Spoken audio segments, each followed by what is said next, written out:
Assalamualaikum warahmatullahi wabarakatuh. Salam sejahtera bagi kita semua. Om Swastiastu, Namo Buddhaya, salam kebajikan.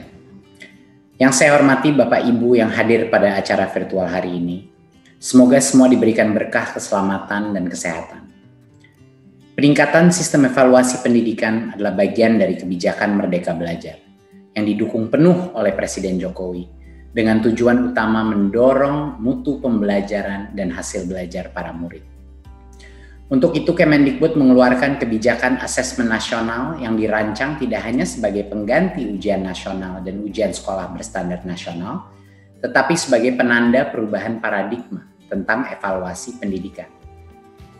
Perubahan mendasar asesmen nasional adalah tidak lagi mengevaluasi capaian murid secara individu, akan tetapi mengevaluasi dan memetakan sistem pendidikan berupa input, proses, dan hasil. Potret layanan dan kinerja setiap sekolah dari hasil asesmen nasional ini kemudian menjadi cermin untuk kita bersama-sama melakukan refleksi, mempercepat perbaikan mutu pendidikan Indonesia.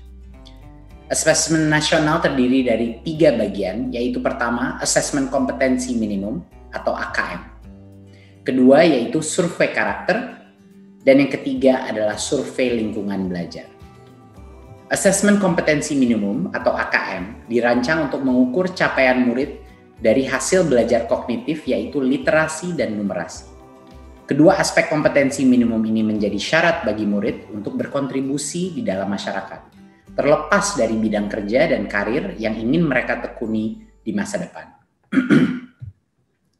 Fokus kepada kemampuan literasi dan numerasi tidak kemudian mengecilkan arti penting mata pelajaran, karena justru membantu murid mempelajari bidang ilmu lain, terutama untuk berpikir dan mencerna informasi dalam bentuk tertulis dan dalam bentuk angka atau secara kuantitatif. Jadinya kemampuan literasi dan numerasi adalah kemampuan yang akan berdampak kepada semua mata pelajaran yang diajarkan dan dipelajari oleh murid-murid kita.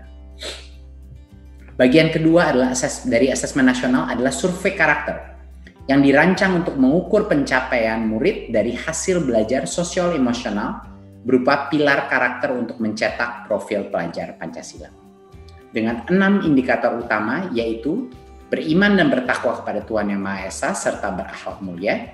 Kedua, kebinekaan global. Ketiga, kemandirian. Keempat, gotong royong. Kelima, bernalar kritis, dan yang keenam, kreativitas.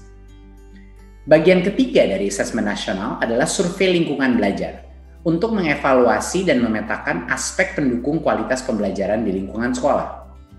Asesmen nasional pada tahun 2021 dilakukan sebagai pemetaan dasar, baseline dari kualitas pendidikan yang nyata di lapangan, sehingga tidak ada konsekuensi bagi sekolah maupun murid. Kemendikbud juga akan membantu sekolah dan dinas pendidikan dengan cara menyediakan laporan hasil asesmen yang menjelaskan profil, kekuatan, dan area perbaikan di tiap sekolah dan daerah.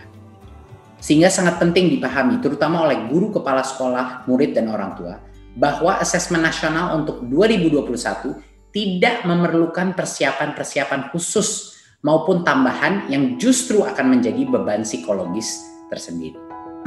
Tidak usah cemas, tidak perlu bimbel khusus untuk asesmen nasional. Untuk itu, mari kita semua bersama-sama mendukung pelaksanaan asesmen nasional mulai tahun 2021 sebagai bagian dari reformasi pendidikan Indonesia. Terima kasih dan salam Merdeka Belajar.